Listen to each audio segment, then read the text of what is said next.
What's up my friend? Panibagong araw na naman at magandang araw sa inyo mga friends. Bagong gising lang, mukhang hindi yata maganda yung araw ngayon my friend. Titingin muna kung anong makakain sa tindahan namin my friend.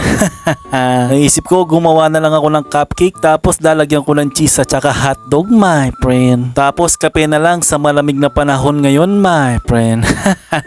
Umuulan na naman kaya malamig yung panahon ngayon my friend. Pero bago yan, luto muna tayo ng pancake my friend. Namiss ko kasi magluto ng pancake my friend. Napakasimple lang naman yan. Lagyan mo lang ng itlog at saka ng tubig my friend. Tapos lagyan mo ng konting mantika tapos halo-halo mo my friend. Yung mantika kasi para hindi lang magdikit sa kawali mo my friend. Syempre hiniwa na natin yung hotdog kanina my friend. Kaya yan inuna ko munang niluto my friend. Iprito lang natin ng konti yung hotdog my friend para maganda lang tignan my friend.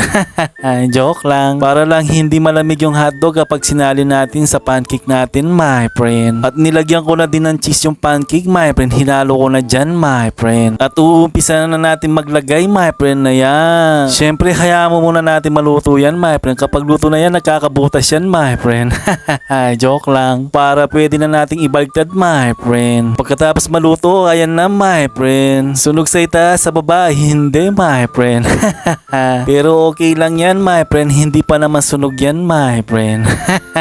Ang sarap kainin my friend kapag bagong luto yung pancake natin my friend. Ayan. Dalawa lang sa akin yung tatlo my friend sa magulang ko my friend. Alam nyo naman kapag nagluluto ako ng merienda my friend dapat kasali yung tatay ko my friend. Baka magtampunan na naman.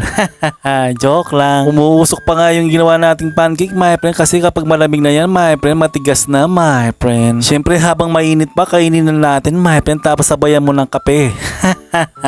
Yan lang sapat na. Solve na tayo my friend. Pagkatapos natin kumain maliligo sana ako sa ulan my friend kaso mahina na naman my friend. Nagtambay muna sa harap para hintayin lumakas yung ulan my friend kaso hindi lumakas my friend. Umupo nga ako dito sa motor na to my friend parang bisikleta lang sa akin my friend maliit. Joke lang. Habang inihintay kong lumakas yung ulan my friend nilabas ko muna yung bike ko my friend. Konting linis lang para mawala lang yung dumi my friend. At nagmukhang bago na naman yung bisikleta natin my friend. Bagong linis. Kahit na hindi natin masyadong ginagamit yan my friend baka kalawangin kasi my friend. At saka nagtitipid tayo sa tubig gripo my friend kaya tubig ulan na lang yung ginamit natin my friend. Habang nababasa ako sa ulan my friend para akong lalagnatin my friend. Kaya wag basta-basta maliligo sa ulan my friend. Bawal naman magkasakit my friend. Kaya pinasok ko na din yung bisikleta my friend. Nagkanda hirap-hirap pa ako sa pagpasok my friend. At saka na maliligo na din tayo my friend. Sa loob na lang na natin patutuyuin my friend. At yan my friend macho ba? Joke lang. Lumabas yung bilbil natin my friend. Pagkatapos nating maligo my friend na yan nagpapatuyo ng buhok my friend. Kasi matutulog na tayo ulit my friend. Sige, salamat!